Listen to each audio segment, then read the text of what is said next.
kyokka be basibye ab'ebyobufuzi Edi Mutwe Besigye ali mu kkomera nga ye tebamuwangako ccupa y'amazzi okunywa ne kasoda ye talina ssente talina ddembe lye lwaki oyo gwe baleetera n'obucupa ye nga lwaki bamuleetera amazzi n'ano soda genda mu kooti olw'ensonga bya kaadi nze ndabanga pati nze kyenjagala kimu omusajja attibwe buttibwa ekyo kiggwe nze omusajja ne bwe mutunulira bwe nti simutegeera amaguka kiki he doesn't look normal to me sigamba nti alina ekikyamu ku bwongo because batugamba alipoota zaalaga mulamu tteke egaaya n'engeri gy'amagukamuka gye sitegeera alina engeri gy'amudulamu amaaso in fact waliwo n'akaseera abantu batusenga ne bakuba mu ngalo obanga omulamuzi ayogedde something about him nako ne kakuba yes kale kati wulira ebigenda mu maaso munda mu ggwanga Uganda si birungi ampuliriza byongedde okwewunyisa ensi kaakati mu mawulire agaakagwawo minisita kimaze okubeera nga kikakasibwa ku bulamu bwe kaakati nno okufa katala okufa tteeka okuva eri Katonda omusajja omukadde Moses Generaali Ali kaakati n'amawulire gamaze okubeera nga gafuluma agatiisa ag'ennaku oluvannyuma lw'omusajja ono okubeera nga yatwalibwa mu ddwaliro nga biwala ttaka nga bw'olabye akatambi wabula nga ebya Moses Ali tebiwoomya nnakabululu kyokka ate omusajja Felix Kulayigye Generaali eyali omwogezi w'amagye aga UPDF ebigambo ebiva mu nsonda ezeesigika mu ddwaliro omusajja wattu ono naye yankaba yandiba nga ze mbuyaga ezitukaliza engoye okusinziira ku mawulire agongedde okubeera nga gava mu nsonda enneekusifu kyokka era mu mbeera y'emu mu NRM nga abanene bakyagenda mu maaso n'okubeera nga ate balwanagana n'obulamu bwabwe eby'omukyala Janet Kataaha Museveni amawulire agongera okuva mu State House gatiisa nga nabyo tebinnaba kubeera nga birungiwa yadde n'akatono Minisita Frank tumwebaze kaakati embeera y'obulamu bwe waliwo ebizuuliddwa wuliriza munda mu ggwanga Uganda kyamala dde okubeera nga kizuulibwa nti waliwo obutwa obuze nga buweebwa obuze nga bukubibwa obuze nga bunywesebwa obuze nga buliisibwa abanene ababedde abali mu gavumenti ya Mwami Museveni sako n'abo abagambibwa okubeera ku ludda oluvuganya gavumenti eno emazeewo emyaka 40 kakati nno omusajja Frank tumwebaze kugambye nti bwino amaze okubeera nga avaayo kukikwatagana n'omusajja ono eyali omunene ng'akoma eri ng'anyirira nga yeetiriboosa nga mukadde kano musajja wattu aggwerera alinga kitole kya sabbuuni nakugamba nti kabineti ya Mwami Museveni we batuula akatambi kaafuluma nga baminisita bagenda n'ebindaazi mu nsawo nga baminisita bagenda n'obucupa bw'amazzi mu kkooti kaakati nga tebalyayo kantu konna okutya n'okweraliikirira mbu okubeera nga baweebwa obutwa kyokka nga ebigambo bino era omusajja amanyikiddwa nga Generality Neefuuza yavaayo n'abyogerako n'agamba nti kati tetukyesigaŋŋana era obutwa bungi butambula munda mu ggwanga Uganda kakati abanene abali ku ndiri nga n'abamu batuuse okubeera nga bagambibwa nti baafudde kati bwino afulumye nga bwe tugenda okubeera nga tumusunsula ku mukutu ogw'omuntu wa wansi nange Kawandula Bigambo Promax nga batuuze tutemaatema era ne tuttaanya ne tutaguula ensonga empitirivu ezigenda mu maaso munda mu ggwanga Uganda kakati ng'otaddeko ekigalo akatambi kano katambule nnyo buli Munnayuganda akafuneko kopi njagala nkutegeeze nti waliwo bwino omukambwe wuliriza waliwo bwino afulumye ku mutemu wa Lakizale oba muyite Lakizale Kiira nga bwe yatuumiddwa bannayuganda muganda wange gw'ogenda okubeera nga otya jjukira nze nga nkolera obutambi obw'enjawulo ng'abazze nga batemaatema abantu abayitibwa ab'ebijambiya ate balumiriza poliisi n'amagye okubeera nga bazze nga babawa obukuumi kaakati Lakizale Kiira waliwo bwino afulumye gw'ogenda okulaba otye nga n'olunaku olw'eggulo nakoledde akatambi n'enkulaga gavumenti ya NRM butya bwefa ennyo ku bagwira ate nga abantu baayo beefunamu omusolo abantu baayo beeyina okukuuma n'ebyabwe ate bwe kituuka ku bo yeesuulirayo gwa naggamba kale nno n'amawulire amalala mangi nnyo tetugenda okubeera nga tutunuulira n'okutemaatema nga bwe tuzze nga tukikola mu nkola yaffe eya bulijjo omusajja amanyikiddwa nga Yusufu Nsibambi ayongedde okubeera nga alumba ekibiina kya NUP naye waliwo bwino omukambwe afulumye ku musajja ono ogenda kukkiriza nti ekyamazima Katonda teyeebaka nga sinakubeera nga ngenda wala nkusaba akatambi kano kantereko ekigalo bw'omala okaateerako ekigalo otuule okkalire owulirize ebigambo ebiri mu katambi kano ssaako n'okulaba amawulire agagenda mu maaso munda mu ggwanga Uganda weyongera okubeera nga weewuunya. Kaakati gavumenti ya Mwami Museveni okubeera ng'eririka bannayuganda emisolo egya katukatu, emisolo egy'obutaweeza bannansi, njagala owulirize ebigambo bino. Gavumenti emaze emyaka 40 ne gavumenti ezaaliwo eya Idi Amin, omusajja Obote, yadde nga balina ebyabasobako, naye ate gavumenti zaabwe zaakolanga okwewula ku bannansi omusolo nga nazo zeenyigira mu mirimu egy'enjawulo. Wuliriza owulire gavumenti ya Mwami Museveni bwe yasaanyawo emirimu gyonna egyali gikolebwa gavumenti ezaaliwo, obwanga n'ebwolekeza mu kusolooza omusolo ku bannayuganda nga wokka weerina okuyita, nga lyekkubo lyokka lyerina okuyitamu okubeera ng'ate mbweteekawo enkulaakulana mu nsi Uganda. Kati emisolo egyakaweereege, kubanga gavumenti ya Mwami Museveni tekolangako, tebaagala kukola, era gavumenti eno yeesinga okubeera ngalo bunani mu gavumenti ezaakabeerawo okwetoola ensi yonna. Gavumenti zonna zikola, naye gavumenti ya NRM njagala owulira ebigambo. Sheikh Ashafu gwe tutambula naye musajja musomi wa ddwa Kayingo, nze akaayiro nkasimbudde mu katambi kaffe ak'enjawulo, mu katambi kaffe ak'enkizo ng'enkola yaffe. Njagala owulirize nnyo ebigambo bino. Lwaki munnayuganda agibwako omusolo buli kadde omuyitirivu ogwa waggulu? Kubanga NRA enkola yaayo yakunyunyunta abantu nga yo teyeekolerera. Gavumenti ya Uganda eringanga omuvubuka oba omusajja ayagala ebirungi, abakyala abeetaaga buli kamu naye nga takola. Amaliriza bbye. Ayagala ebirungi naye nga takola, alina kubba. Gavumenti ya Uganda ekola mulimu ki? Gavumenti zedda zaakolanga. Eggwanga lyo ng'ovudde ku gavumenti, kuba gavumenti kyanjawulo. Gavumenti bye bisatu. State House ye executive. Tulina judiciary, court. Ne tubeera ne parliament. Ebyo bye bisatu bikola mulimu ki nga byo? Kikibuuzo.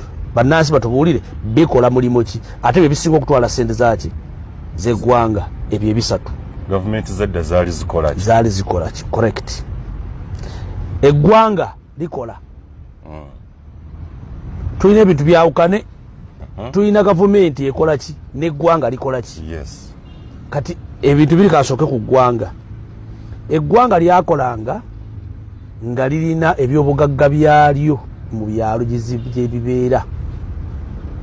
Eggwanga lyalinanga emmwanyi nga za bannansi, lyalinanga kasooli nga wa bannansi, lyalinanga kooko nga wa bannansi, lyalinanga kotoni nga wa Nansi, twalina ensogasoga nga Nansi, tulina ebintu bingi nga byabaki byaba Nansi. Gavumenti yabanga na bino wammanga, twalinanga kopa, twalinanga kotoni, twalinanga eggaali y'omukka, twalinanga zigundi ezimwe zabanga prisoni.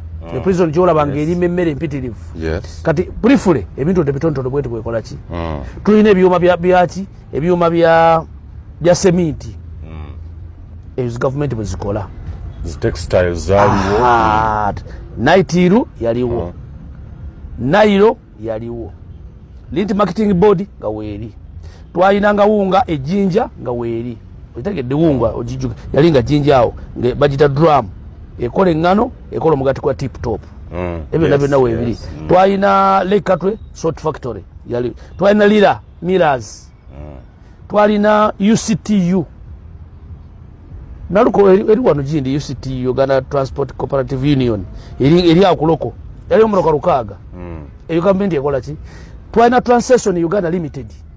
Clearing and forwarding yali omuloka bina. Ngega Fiat karo kamula bamagada ga santinga agali mu modoka bina. Transaction 11 where today. Eyo property ya Transaction Uganda Limited. You are away. Yes ebo si yayo. Wane nakawa. Nera tumanyi yagenda yeetya. Ne company ya Transaction Uganda Limited ne bugagga bwayo bonna bwalagawa. Okwekufa okutakisinga abantu buliki. Ezo gavumenti zaali zikola nga zina sente. Ekyo kibirawo twavulinanga sente ya dola nga tugicontrollinga by government ye Coffee Marketing Board nga tufuna sente zivuye Bulaaya ne zigwa mu Bank of Uganda nga ze zisala dola tetumanyi dola mulembe gwa mini dola yagulanga enusu 7 ngemotoka egula omutwalo gumu lole ngegula omutwalo ogwo gumu ogwa dola nga bunoboloko obutono bono bupyo buwonda akoli bwagulanga emitwalo 2 ng'omuntu ensinga gangaki kakati omuvubuka atayagala kukola alina kubba gavumenti eyagala ebirungi bebameba ba parliament 5 yes baminisita 80 n'omusobyo RDC bali mu 120 n'omusobyo ne ba deputy baako okitegedde ba LC3 bonna gavumenti bakola ki kati sente zijja wanga tekola nodira omuntu afrasize time omurundi ogusoko okulaba ku toilet fresh ayawatena mukaga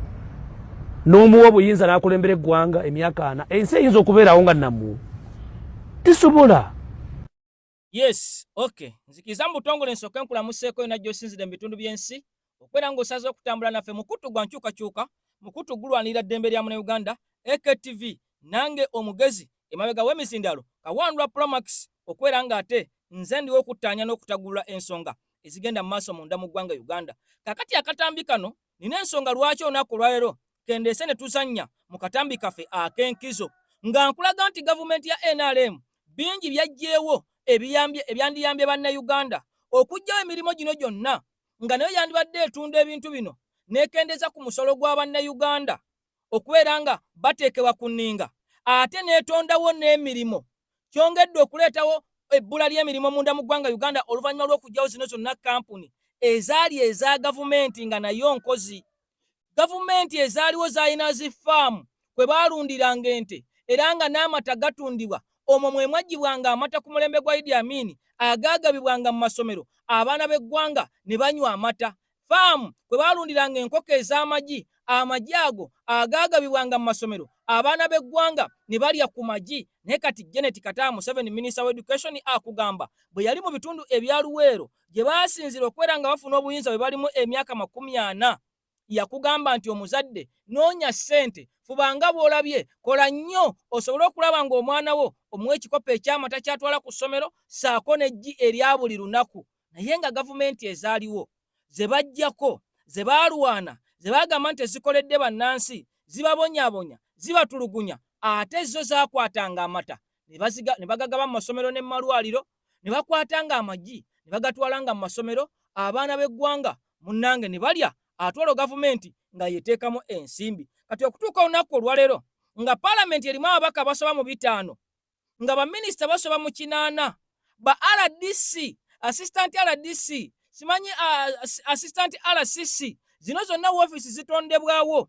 okubeera nga zonna zifuuka omugugu eri bannayuganda naye nga gavumenti ya NRM tekola yo yeetuulidde wali erinze kubeera nga ennyunyunta munnansi. Yensonga lwaki nkulaza akatambi kano yensonga lwaki nkuzanyidde akatambi kano nga sinaba kubeera nga nkulaga katambi General Museveni mwe yagabidde ensimbi ezigenda okukwata mu buwumbi 30 nga ziva mu nsimbi ya muwi wa musolo. Si gavumenti ye nti yekola terina mulimo gwekola era yeetudde wali esosola njala kubeera nga mukwano gwange beetega bwetezi okubeera nga banyagulula Munnayuganda era ng'ensimbi zino ezigenda okuwa ababaka ba paalamenti zigenda kuva mu nsawo y'ogwe Munnayuganda ate zigende mu nsawo ya General Museveni eyo gyakwatako erimu obuwumbi n'obuwumbi bw'ensimbi bwalina okubeera nga agabako ye kyeyagalire awatali kubeera nga bano batuwa ensonga lwaki babaweebwa ssente nga bagenda kuweebwa omusaala ogukwata mu miliyoni 4 buli mwezi nga bagenda kuweebwa ensimbi miliyoni 3.15 ez'okugula emmotoka.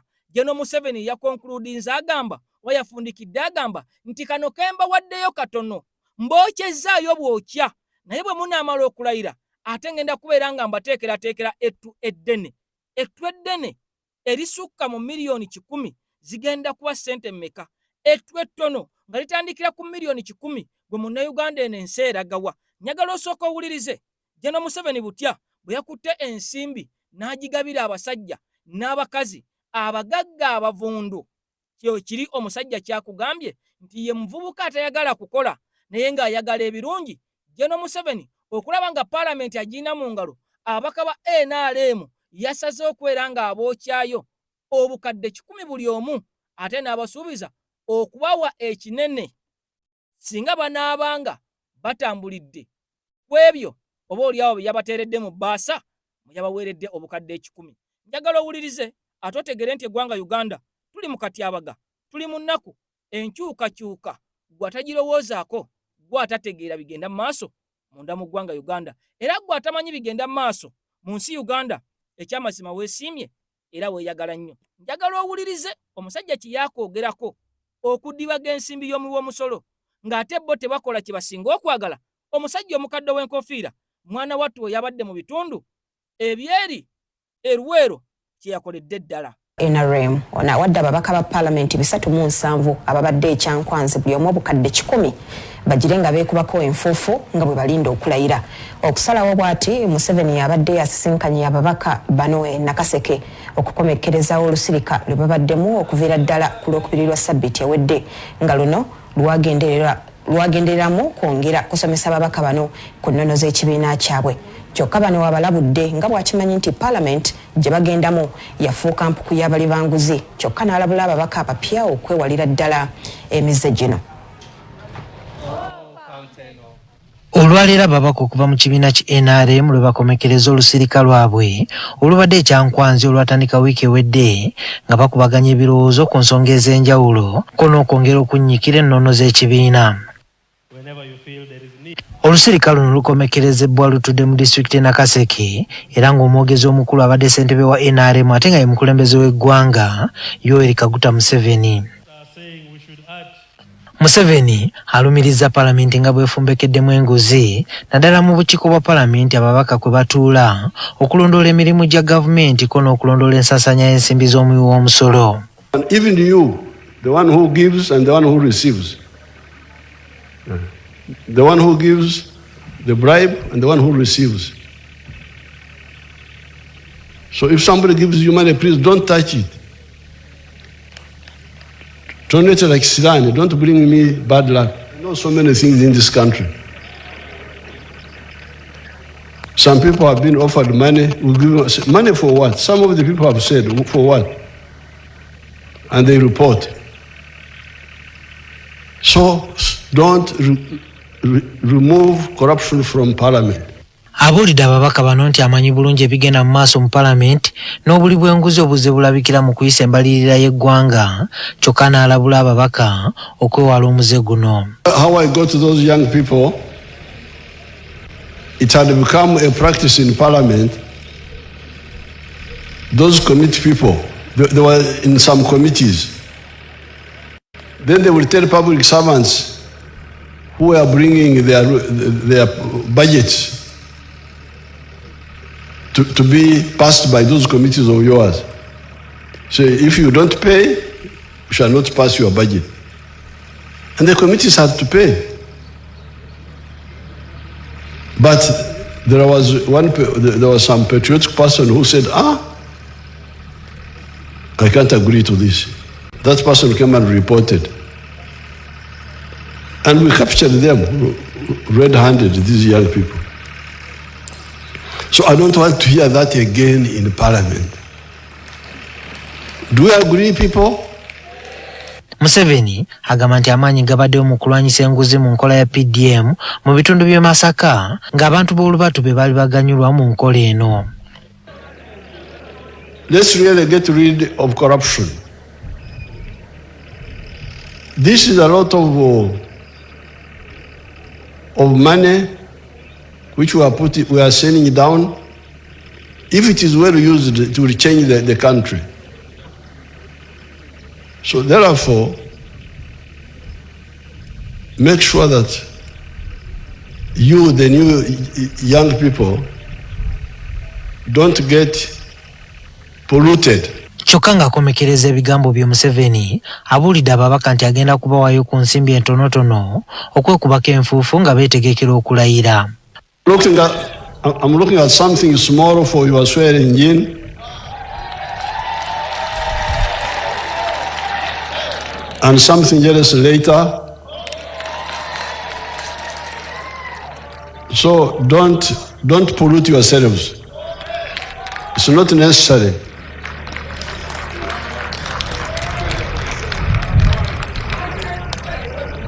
Achako. Achako, Million Pierre Rio. Million, listen carefully. Million Pierre Aboro Iongo. So Todong, you can keep this. Guno si gwe gusoose ng'omukulembeze w'eggwanga abaako ensimbi zaawo ababaka awatali nsonga ya ssimba. Ababaka ba NRM abalonde basuka mu 305 kyokka nga b'ogattako batalina bibiina naye nga bakolagana ne NRM batuuka mu 307. Bano bonna singa baweebwa ensimbi zino obukadde 2 bonna baakumalawo buwumbi 7 n'obukadde 4 kyokka nga bwe buweera 10 bujja kuba buwumbi 37 okubagatteko ku nsimbi obukadde 315 buli omu ez'okugula emmotoka. Kakati awo we tuli agaana abantu nguzi era yeesomye nga bw'alwanyisa enguzi era nga bw'agitaddeko eryanyi naye ate yeetasobola kunnyonnyola nti ensimbi zino ababaka bano abawaza ki? Ababaka abagenda okusasulwa emiliyoni ezikwata 40 buli mwezi, ababaka abagenda okwera nga baweebwa ensimbi miliyoni 3,15 okugula obuguzi emmotoka, ate naawe n'okwata miliyoni 10 n'obawa, ate era n'obasuubiza nti kano kembawadde katono, miliyoni 10 kwekubako nfuufu, kugenda kubeera nga weetereza olindirira ekinene. Ekinene kigenda kwenkana kitya? Biliyoni 37 ke katono, olwo ekinene kyo kyenkana kitya? Bajeti ya ggwanga ddamba ogenda giwa paalamenti. Kakati nno ebyo bye byabaddewo era bye biriwo era bye bigenda maaso munda mu ggwanga Uganda olunaku olwaleero, nti ensi yaffe bwetyo bweri, ng'amalwaliro gongera kubeera nga gavunda buli lukya, ng'amasomero gongera kubeera nga gagwa, ng'enkola ya UPE yateekawo tasobola kusomesezaayo kaabe muzzukulu wa muzzukulu we, ng'ensimbi ezigenda ku muntu wa bulijjo ku bujjanjabi siringi 5 nga ze ziri mu bajeti ku buli munnayuganda yenna. Kyannaku nnyo nti ate ensimbi kyozongera mu bintu nga bino, okukola enguudo, amasomero, amalwaliro, ate musajja wattu agenda maaso n'okwera nga aziiga bangula ku lw'ebyo ye byaliko ebigendererwa bye ng'omuntu okwagala okwelemeza mu buyinza n'okuteeka ababaka bano mu kikemo n'okwera nga ateeka ababaka bano mu katego k'enguzi, ate enkya kagenda okubeera nga bakanulira amaaso nga bateeka mu katego ak'okulya mu nsi yaabwe olukwe. Kakati nno mukwano gwange ebyo bye biriwo, gavumenti tekola, naye ate mu kwagala ebirungi n'okweyisa n'okweraga bo bakwata kifo kya kumwanjo nnyo, ng'ensimbi bayonoona ezo ezizo omuwi w'omusolo. Ate mukwano gwange gwe munnansi omuntu wa wansi nakunkunye edda, kakati nno gwe bagenda maaso n'okwera nga bakamula. Kati ebyo ng'omaze okwera nga obitegeera, njagala nkutegeeze nti omusajja amanyikiddwa nga Okero Onyumu, omusajja amanyikiddwa nga Lakizalekira, yamaze dda okubeera nga ate mukwano gwange atuuka mu kkooti bwe twogerera ebigambo bino, era ng'omusajja ono mu kuleetebwa mu kkooti kakati nno ono yamaze dda okubeera nga ate agobya abayitibwa ba YouTuber, abayitibwa ba TikToker okubeera nga mukwano gwange bakwata ebigenda maaso wali mu kkooti, ng'abagobeddwa mu kkooti beebo abagambibwa okubeera ku sayidi mbu ey'abantu. Kati ba TikToker, ba YouTuber, aba NRM, abeeta bannamawulire ba NRM mu bufunze ba buloga bo tebaagaaniddwa. Kakati waliwo ekiguddewo mukwano gwange ng'omu ku bo ate atomeddwa emmotoka yennyini ereeta omusajja omusibe, era nga kigambibwa nti ono yandibanga amaze okubeera ng'afa bwe twogerera ebigambo bino. Njagala nsooke nkwe amawulire gano ogalabe. Nkugambye nti ba TikToker baagobeddwa oba ba buloga naddala abo abali ku sayidi ey'enkyukakyuka. Kati nga baba NRM bagenda kubeera nga beegazaanya nga baliisa buti mu musango guno, wabula ate era bwe bafunye ekizibu omu ku bo n'atomerwa emmotoka eya poliisi ereeta omusibe amanyikiddwa nga Onyumu. Bino bya nnaku kyokka ate erudda mukwano gwange byampuna, wandikola ekintu okulumya omuntu n'ofundikira ng'oyambye muyambe, oba oliawo banditomedde buloga wa NUP, oba oliawo banditomedde buloga ng'agenda gassa eggwanga lye. Naye bano abasiiga akazigo ku bikyamu ebigenda mu maaso munda mu ggwanga Uganda, ekyamazima Katonda omu ku bo ate gwe amaze okubeera ng'asaddaaka wano. Njagala obirabe oluvannyuma tweyongereyo ewa Yusufu Nsibambi, wabula nga ne bwino afuluma ku musajja onyumu naye tulina okubeera nga tumutunuulira. Waliwo ebitiisa ebyenjawulo ebiri ku musajja ono ebyewuunyisizza ensi. Kansooke nkulaga bbulooga ono, omusajja wa NRM Nakinku amanyikiddwa nga Mulwana, ono amaze okubeera nga ate mu butongole addusibwa e Mulago eyo ewali eddagala epitirivu aba NRM gye beegomba buli omu okubeera nga ajjanjabibwa. Piero on TV munnamawulire waffe alabika afudde.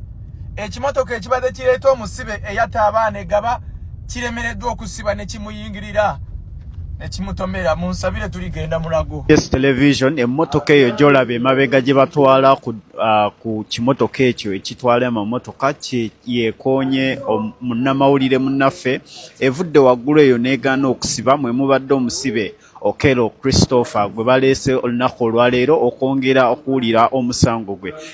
Emmotoka evudde eri n'eremerera omugoba waayo n'egaana okusiba era ekoonye munnamawulire munnaffe n'emuyuza ekifuba era bamututte mu ddwaliro naye nga tetukakasa nti akyali mulamu. Emmotoka gye mulabaawo emabega bali mu gitwala yeetambulirwamu omusibe Okello Christopher ekoonye munnamawulire ge mawulire gaffe agakagwawo. Nze Kawesi Farouk tuli wano akugaba community church okwongera okutuusaako omusango gwa Okello Christopher eyatta abaana wano mu bitundu by'eggaba. Nga boolaba motoka yiyo bagezaako okugitwala okugyekebejja n'okulaba buzibu ki obugiviiriddeko kubanga tesiba n'etomera munnamawulire. Tugenda kuba tukutuusaako buli kigenda okubaawo wano kugaba community church.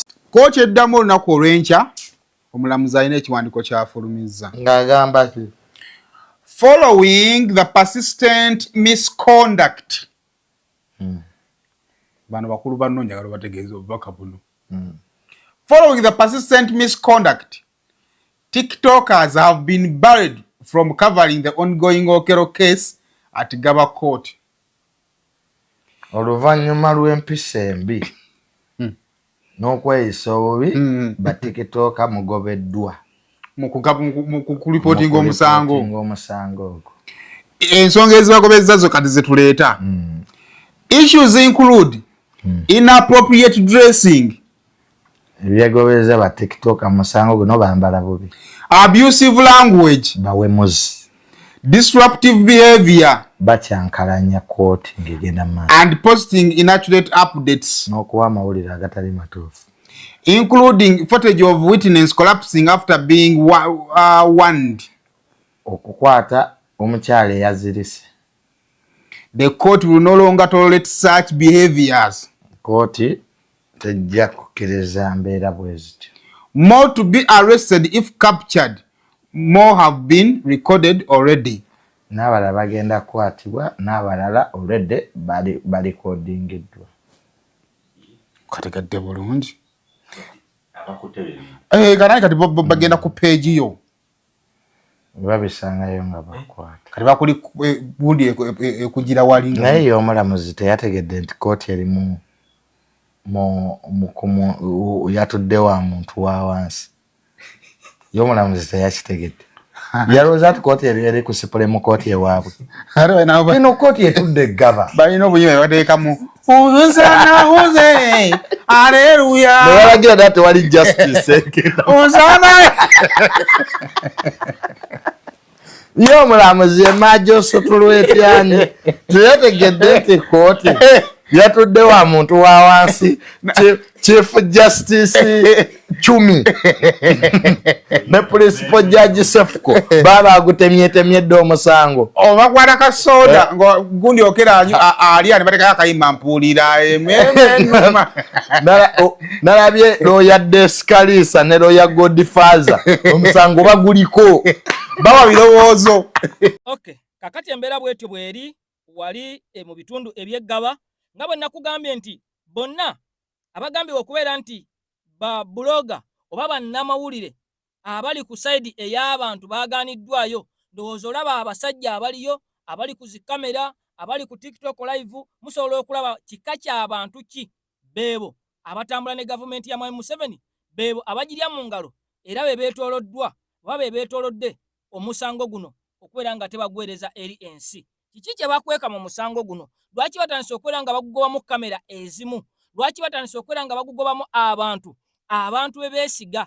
TV abantu ze besiga nazo basaddeko dda mukwano gwange obukwakulizo obukakali nga NTV okwera nga amawulire gano egafulumya ino obukwakulizo obwagiteekeddwako mu kiwandiiko nga bw'okiwulidde ng'omulamuzi akisomera abantu olunaku lwabadde lwaggulo olwaleero kakati no ate ekiguddewo kwekwera nga munnamawulire wa NRM yamaze okwera nga atomerwa. Nze naawe bw'anaabanga afudde era amawulire mu butongole tujja kwera nga tugaleeta wano tugambe nti wandikola ekintu okulumya omuntu ate n'ofundikira ng'omuyambye obanga omutaasizza. Kakati bino nga bigenda mu maaso waliwo ekitali kituufu ekigenda mu maaso mbu mu musango guno era bannayuganda bangi abagukubyemu ttooki nga balaba nti ebintu ebigenda mu maaso tebigatta yadde n'akatono. Njagala osooka olabe akatambi kano bwe tukavaamu tulyoke twolekere mu State House olabe amaziga olabe obunkenke olabe okutya okuliyo ng'abamu ku bagambibwa nti bali ku ndiri ate mukwano gwange kigambibwa nti abamu ku bo baggyibwa dda mu butanda ate ne bateekebwa mu zifuriji. Mbu bano bandibanga baafa. Ani Jeno Kulaije omusajja amanyikiddwa nga Moses Ali ne Janet Kataba Museveni saka ate embeera y'omusajja amanyikiddwa nga minisita kakati no Franka tumwebaze bwino ayongedde okwera nga afuluma gwogenda okwera nga olaba otye.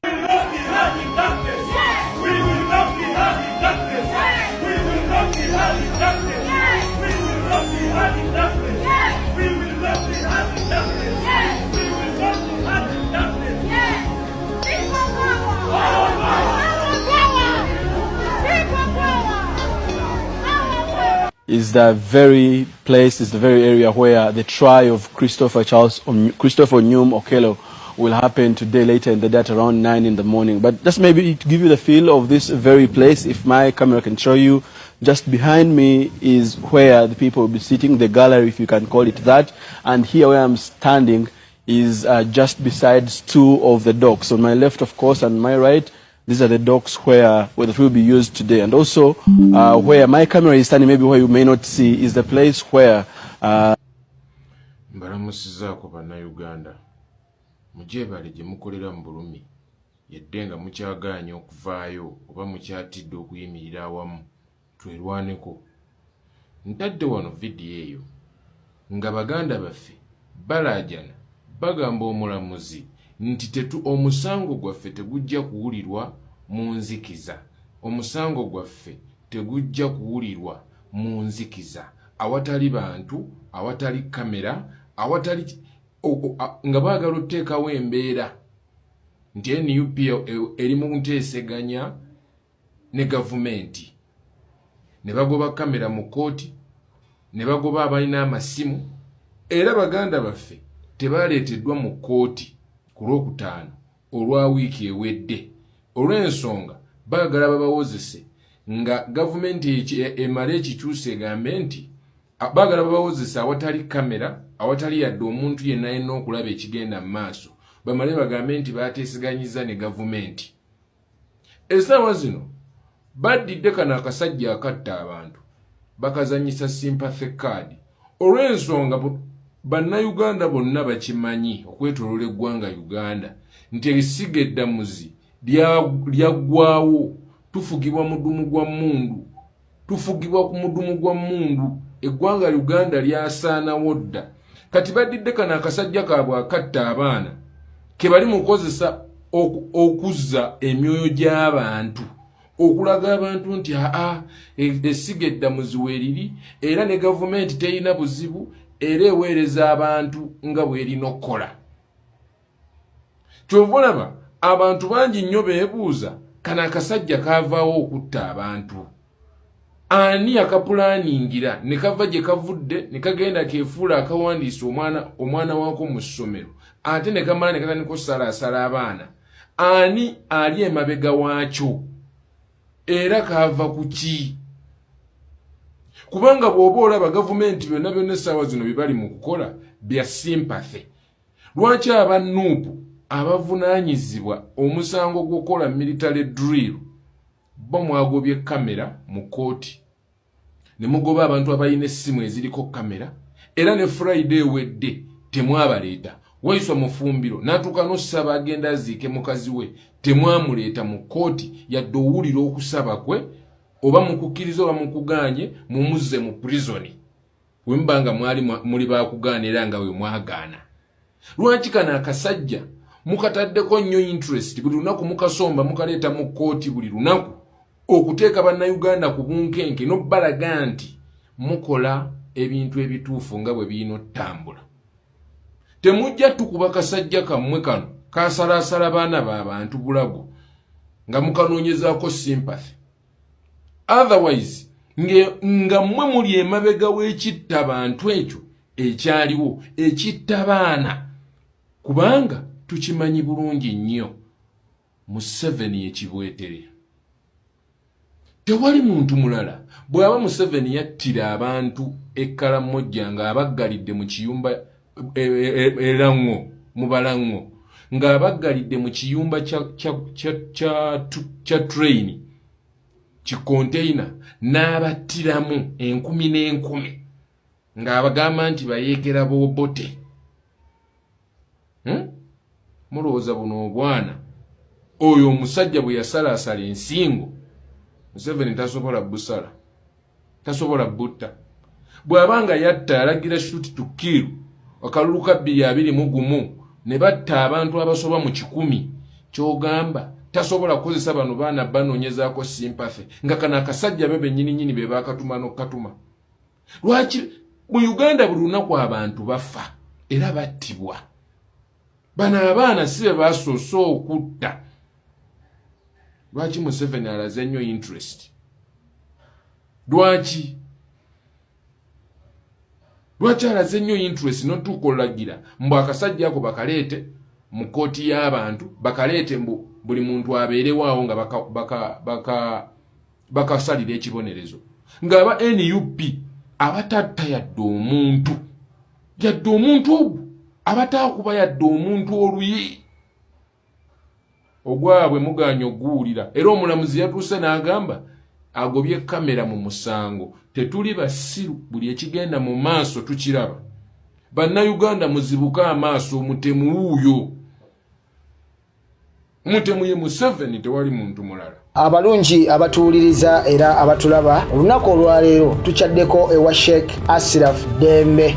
Sebo nsanyusa okubalaba amannya agange ye Sheikh Ashraf Dembe akola ku bizibu by'enjawulo omuntu singa aba alina ebirwadde tumusomereddwa tumuwa amazzi ga lukuya nga bw'obadde ogalaba tugenda abantu ku kyoto ne twokya emizimu emibi egibabaamu n'okulomba edduwa abantu singa abeera ng'ali wano atuuse sobola okumulombera edduwa ne waba atatuuse nga mpadde amannya ge naye ng'ali wala neetaase enamba yange yeeno eri 0707763711 nammwe bannyinaffe abali ebweru oyagala okuba nti oyagala okulombera ku dduwa ng'olina ebizibu viza zibuze amaka gakolongotana sente zikola zimpita mu ngalo ojja kumpeereza ekifaananyi kyo n'amannya go ebyo byokka bijja kummala nja kukulombera edduwa ojja kutereera olunaku olusembayo mu mwezi mba n'edduwa eyawamu ffenna n'abalwadde bange abakadde n'abapya. Salaamu alaikum warahmatullahi wabarakatuh. Njagala tuwulirize ebigambo bya Profesa ono Yusufu Nsibambi. Njagala tubiwulirize bulungi nnyo. Naye njagala otunuulire Yusufu Nsibambi otunuulire ne moderator oba host eyabadde amukyasizza Bwana Kanale Mugome. Awo tulyoke mu kiblanket ekyo tuteekereko TV eyabadde mukyazizza eya NBS. What would be the motive for the leadership in NUP to object? It's clear. I have evidence and I can say it here. I've said it over and over. One of the legal firms involved, the leadership there in the legal firm, the partners, one is an official, top official in the top 5 in NUP, and another is an elected member of parliament on an NUP ticket. They are receiving $1,000 per month from Open Society. It's an international organization sponsoring activism. So each and every prisoner, you're supposed to get $1,000 for representation. For representation and upkeep of the prisoners. Incidentally, for upkeep, the prisoners have never been given a shilling. I can state that on record. My dad's mother told me they have never received even a coin from NUP every month, as supposed to be the case. Do you have evidence that they're receiving $1,000? Yes, I do. I'm talking as a senior lawyer. They cannot deny. This can even be verified. That's a huge allegation. Yes, no, it's not a huge allegation. Actually, beyond that, they're also inflating the numbers in prison. Because they are talking of over 2,000. Okay. All right, so make me understand. Okay. Nga tetunaba kugenda maaso. Njagala otunuulidde body expression ya munnamawulire Kanale Mugume. Kyova olaba abasajja nga Bamado bakyali wala nnyo. So muganda wange Kanale Mugume tosuubirayo ko kweyongerako gwe level yo giraba kubeera ku NBS kokka. Tosuubirayo ko kufuna ku mirimu ku international medias. So omuntu nga gwe bw'okyaza omuntu nga Yusuf Nsibambi, who alleges must prove. Yusuf Nsibambi bw'aba akugambye alina obujulizi nti abasibe ba NUP bafuna $10,000 buli mwezi, buli musibe wa NUP. Yusuf Nsibambi obadde omubuuza directly evidence eyo n'agikulaga n'agikutebolingira maaso awo. Ekyokubiri, Yusuf Nsibambi agenze n'akoona ku balooya ba NUP, legal team ya NUP, nti legal team ya NUP efuna direct mu basibe bano. Buli lweyimirira okubawolereza efuna ssente, era luno $10,000 olujja ku buli musibe legal team ya NUP efunako akasente. Then obadde omubuuza ssebo, obujulizi buliwa era bannamateeka ki mu NUP abo abareceiving ssente z'abaana bano? Of course, wano for the starters, wano Yusuf Nsibambi takotogedde basibe kubasalira musango, wabula alumbye legal team ya NUP abo balooya abeetolola mu makooti ag'enjawulo okuwolereza abaana bano okulaba nga bafuna obwenkanya, bafuna bail oba bateebwa. Akulaze nti bano bakikola olw'okuba bafunamu mu basibe bano, era kyova olaba tebasobola kukola kimala okulaba nga basibe bano bateebwa, kubanga omulimu gwabwe gugenda bateguliiwo. Ekyokubiri, n'alumba civil organizations ezikulemberwa ba activists oba ezisponsoring aba activists, nti ba activists bonna abavaayo okulwanirira abasibe bano mwe muli baganda baffe ba Spire, ba Agatha, ba Salabirete, nti bano bonna basponsoringibwa era bafuna ssente okuva wabweru wa Uganda. Kyova olaba beesiba ku basibe bano. Awatali basibe bano tebasobola kufuna ssente. Kitegeeza nti ba activists abavaayo nabo okulwanirira abasibe bano bafune eddembe lyabwe, akulaga nti nabo guno mulimu bagufunamu. Ekyokusatu, ayogedde ku civil organizations ne NGOs. Kankubuulire, tewali non-government organization ne civil society yonna ereceiving ssente ne zijja wano mu ggwanga lya Uganda nga teziri audited, obanga government oba security y'eggwanga lino oba intelligence y'eggwanga lino nga tezimanyiiko, tezitegeddeeko.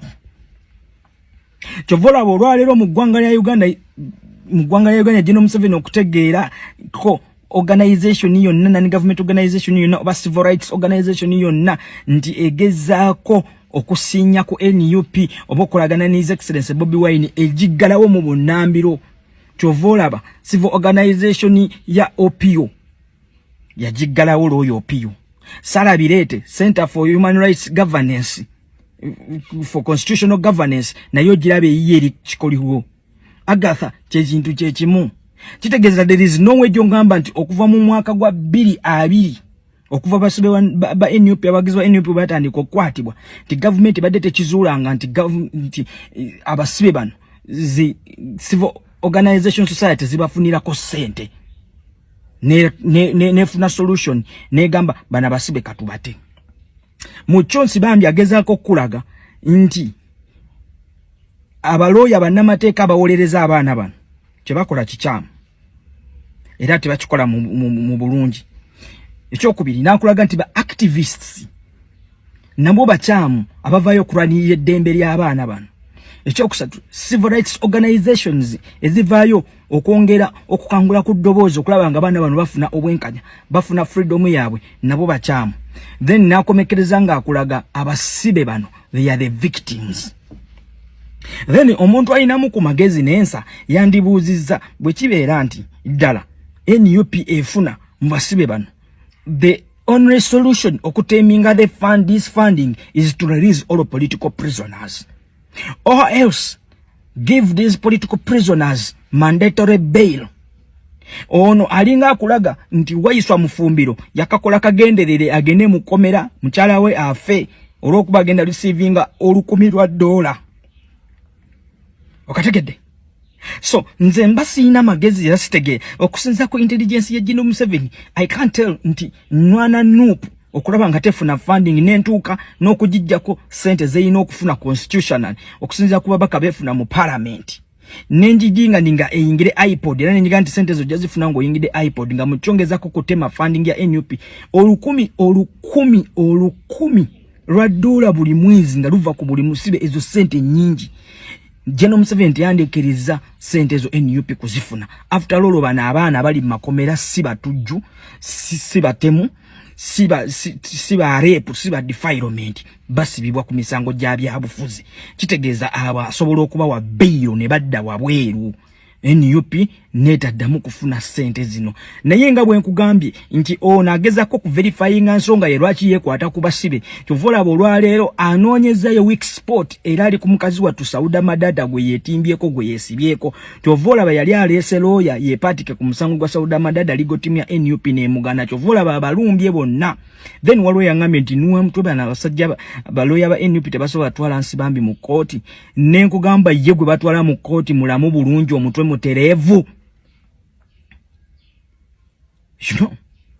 Ekisoka kya byonna abyogera afaanana atya abyogeredde ku TV ki ani amubuuza ebibuuzo bino osegede bino byonna byongera kubawuddisa bannansi nogezaako kakasa nti abaana abalemedde mu makomera ekizibu si oli abasiba wabula bano be bawagira be baliko obuzibu kyovola abaana bano balemeddeyo makomera.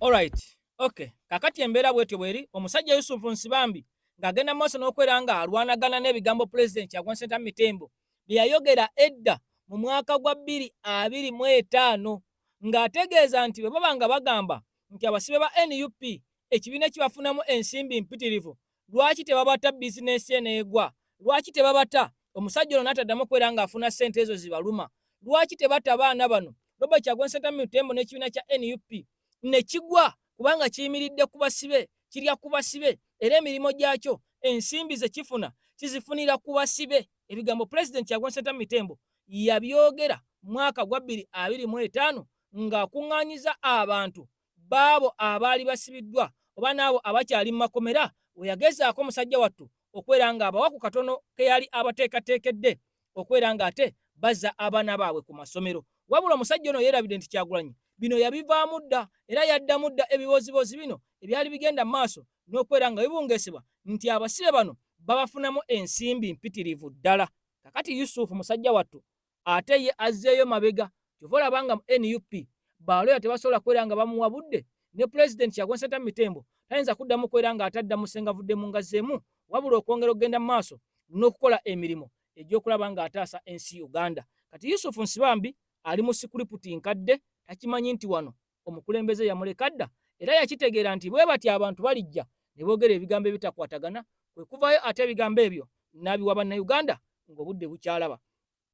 Kakati amawulire agava munda mu State House galaga nti omusajja amanyikiddwa nga General Felix Kulayigye yandibanga musajja wattu ono y'omu kwabo abaafuuka embuyaga ezikaza empewo era ne Moses ali waliwo amawulire agamaze okwera nga gafuluma nga galaga nti omusajja ono musajja wattu naye yafadda naye abasajja bakyatidde kubeera nga babika. Jukira twakulaze akatambi gye buvuddeko nga waliwo bannamagye abaziikibwa mu kyama bannamagye abaziikibwa mu nkukutu era nga abantu bano batya nnyo kati okubika omuntu yenna nga afudde naddala nga munene mu gavumenti ya Mwai Museveni naddala nga aludde mu gavumenti ya NRM naddala nga ate omuntu oyo azze ng'ayogera ebigambo ebirumya saako n'okukola ebikolwa ebijonyesa abalala ebiriisa bannayuganda akakanja ng'omusajja Kulayigye bwe yavaayo ate n'ateeka embeera ku kibiina kya NUP mu kukikonjera mu kukiwaayiriza saako ate mu mbeera y'okukiteekako eryanyi ng'ategeeza nti bano bakwera nga bakwatibwa mu mbeera yonna abaali bambala obukoofiira saako n'ezi ovulo ezaali mu mateeka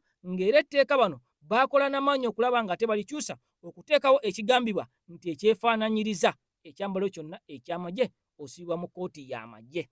Kati omusajja Moses Ali ebibye twabiraba ngono yatwalibwa nga nabugisi mufungise era nga n'ebigere engato zaavaamu naddusibwa mu ddwaliro olw'okubanga obulwadde bwali bumubala embirize. Janet Kataba Museveni akulungudde ebbanga nga talabikako era General Museveni yavayo n'akakasa n'agamba nti ono mulwaddemu naye ng'amawulire galaga nti ono yandibanga Maneya ne Emye ng'enkomekerero yatuuka dda eri obulamu bwe mukyala wattu naye bw'atyo muyakkirira ekaganga. Kansooke nkuwa ebigambo bino ate wetubivamu nkutwale ewa Minisita Frank Tumwebaze. Ebigambo bimaze okubeera nga bivaayo. Musajja wattu omusajja tamala emirundi mu kufa yalayira nti kagwake keetonye ono ajja kubeera nga mukwano gwange obulamu bwe mbu ng'alaba ku nvunyu nga zimufulumamu nga mulamu mbu era ono ajja kubeera ng'ayita mu mbeera etali nnambulukufu era embeera etali nnungi mu bulamu bwe. Omusajja tamala emirundi yafa alayidde. Kati bannayuganda okumulaba ng'ali mu mbeera eno waliwo ebizuuliddwa ebigambo ebyogeddwa ate naye musajja wattu n'avaayo nayongera okubeera nga attaanya ensonga zino. Njagala tubirabe ate oluvannyuma twolekere mawulire gaffe aganabagaddako nga tukwatagana. Kawandula bigambo nze mbaddewo okukutuusaako byonna ebitambudde mu lunaku olwaleero. Getting back to our program of the day today, you have all seen the luxurious criminal, the killer, who they say is called Okello Onyum, brought to public court today. Obviously brought as a diversion because a lot of things are happening in the country. So many things are happening. As you might know, Kulaije has passed. Kulaije follows Janet and also the gentleman from West Nile. What's his name? Moses Ali. Moses Ali is also gone. He's passed. During this time while they're in Changkwanzi and, you know, everything else going through, the mafia actions going on, they're trying to make sure that we don't focus on what's important. And obviously they're ashamed to share things like that now. They're afraid to share their losses because it is a celebration from our side. Jacinta, yes, Moses Ali. Moses Ali is gone, Kulaije is gone, obviously Janet Museveni is gone, but they're trying not to talk about Janet Museveni. In fact, it's a crime to even mention Janet Museveni's demise in Uganda. But they've, as I talked in a few videos back, they don't want to pronounce her. They're really trying to get through the swearing in ceremony, which we don't know if Museveni will be physically able to be there. It's likely that they'll do it via Zoom because he's incapable. Okulabikako ekyankwanzi ng'amazima go embeera ye si nnungi. Frank Tumwebaze oyo gw'olengerawo mu screen ekifaananyi ekyo kyakubiddwa ennaku ntono nnyo. Abakulembeze okuva mu kibiina kya NRM we bagenda okumiitinga n'okusisinkana ekyankwanzi mu kye bayita olusirika oba retreat. Bassebo ne bannyabo, there are so many ebyakwata attention y'abantu ekyankwanzi wabula ekyasinga kye kifaananyi ekyakubwa nga balaga omukulu minisita amanyikibwa nga Frank Tumwebaze ng'ali mu mbeera bwetyo. Oli anigambe lwaki mwewuunye, that is Frank Tumwebaze. Naye abantu batandise okukompeyalinga ebifaananyi ebikadde, that is the Frank Tumwebaze, a very, very, very nice looking man before. Ekyo ekifaananyi abaana ne bakikolamu ka a few moments later. Yoyo Frank Tumwebaze. Awo wennyini ekifaananyi ekyo lwakirabe abaana ne batandika okusala omugambo bagutema we bagussa wali ne bagutema ne onaatema nassa wali naatema nassa ng'abali mu bbuca y'ennyama nga batema ennyama. Kumba abaana batema mugambo bassebo ne bannyabo. Abamu abaana batandise n'okukola list ya by elections. Naye baana mwe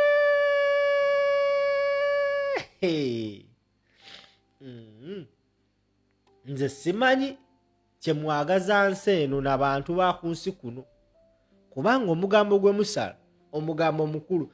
Abaana bayogedde ne basala omugambo kyafoosinze Frank Tumwebaze okuvaayo okwogera ku nsonga eno because kyabadde kimukakatako okwewozaako bano abaana bakuteeka mu position we baagala mpaka lwova ne weewozaako baasose musibako gwa siriimu ndi Frank tumwebaza alina siriimu nga mbutuufu ne wooba ggwe nga olina gy'oli nga tolina siriimu olina okuvaayo weewozeeko ge bannaaye sirina siriimu ndi ku dayate Frank tumwebaza yavudde mu kamooli abadde aludde nga talabika mu public domain ekimukubiraga nti oba oli awo abadde bize ng'alina byakwasaganya abaana bagutemye nti abadde ku kitanda mu kkomo naye baanamwe neewaana nti nina olugamu naye baanamwe ate mwasuseko ku luno Frank tumwebaze finally yavuddeyo n'agamba bannaaye kimala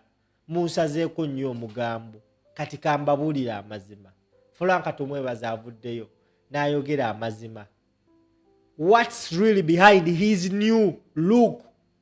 Hey, what is really behind Frank tumwebaze's new look? Yagenze ku mukutu gwo gwa X ewasinza otambulira ensonga eno n'agamba ngenda badressingira wano bantu mmwe mususse nnyo okuntemako omugambo bantu mmwe muntaddeko n'ebirwadde byesirina. Frank tumwebaze yakoze omukutu gwa X yavuddeyo olunaku lw'eggulo n'awandika oluzungu olungi ennyo yagambye atya yagambye to health educators and promoters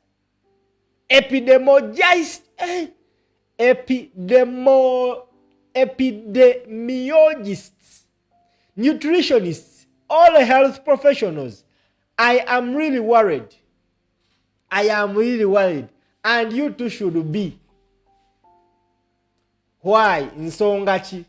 The battle against non-communicable disease is far from being won. Frank tumwebaze yayogera n'agenda maaso n'agamba the dominant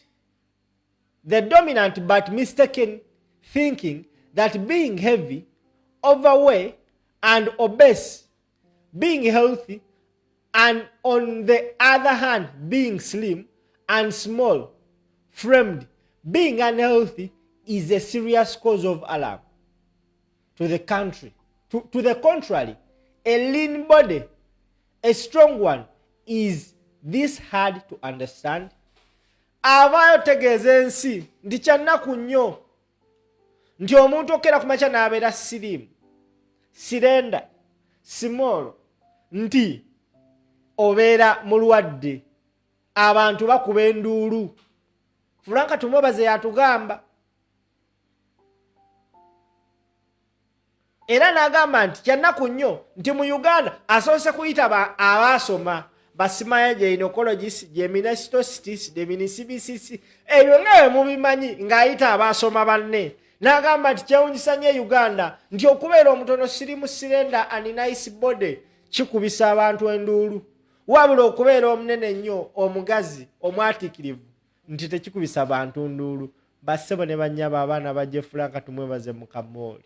Agenze mu maaso n'agamba weight loss can only be worrying if it is unintentional, unexplainable, and most times due to malnutrition or an involuntary metabolic syndrome associated with undying chronic sickness. But if weight loss is intentional and achieved through measures such as diet or slimming that involves reducing one's total body mass through calorie reduction, increased physical activities, or lifestyle changes, it is nothing else but an act of celebrate. Bassebo ne bannyabo omukulu agambye nti okubeera siriimu sirenda nga bwali tumwebaze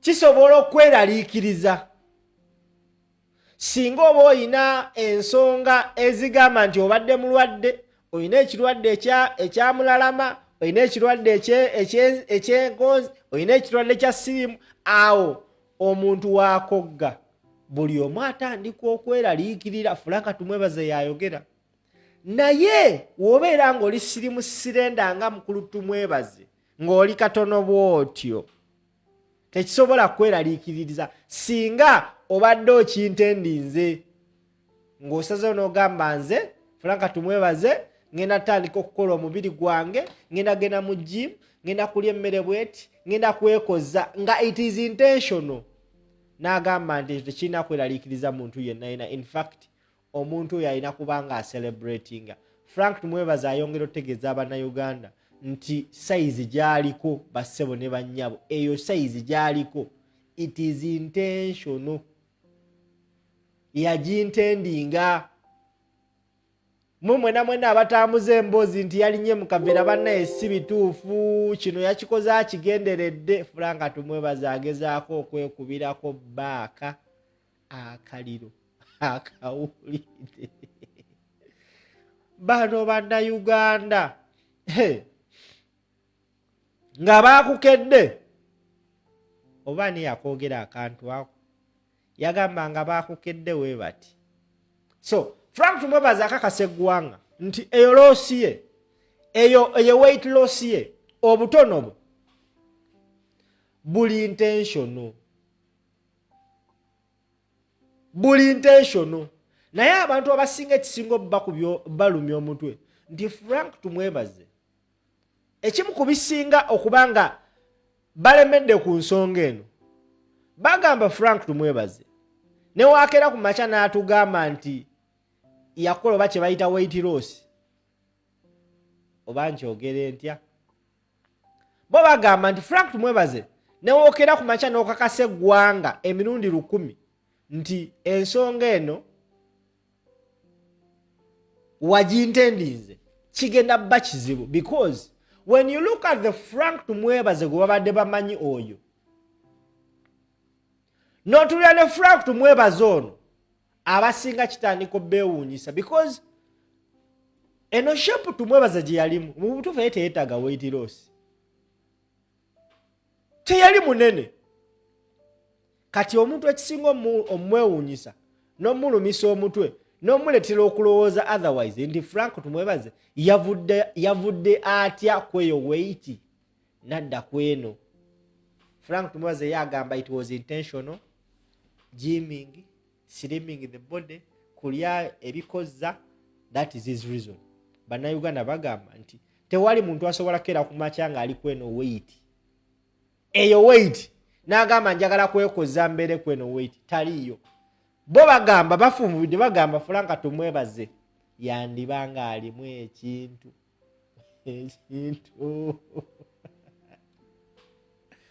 Frank Tumwebaze agezezzaako okwewozaako bassebo ne banya abaana bagambye ssebo olimba ensi.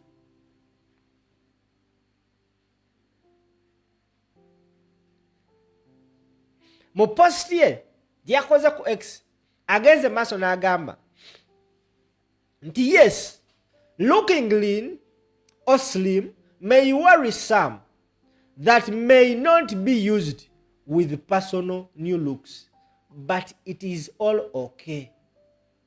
Obesity has never been a badge for honor. So dear friends, sending me messages of quick recovery abana bamuweereza message bambi tukusaba owone abagambe please take heart, I am not sick, my new looks are intentional. Gwe wena abadde alowooza nti Tumwebaze mulwadde, omusajja si mulwadde, ezo lukusize ziri intentional, yakintendinze, ayagala kubeera bw'atyo nga sirimu baby oba sirimu daddy. Naye abaana abamu okusingira ddala bimaama bigamba fono Tumwebaze tetumwagala, byo bigamba twagala ono oyo a nice looking Tumwebaze yagamba bannaye bassebo ne bannyabo nze wano wenjagala. It is only matter of time okusobola okumanya nti either Frank Tumwebaze mutuufu slim daddy aye sliminze oba Frank Tumwebaze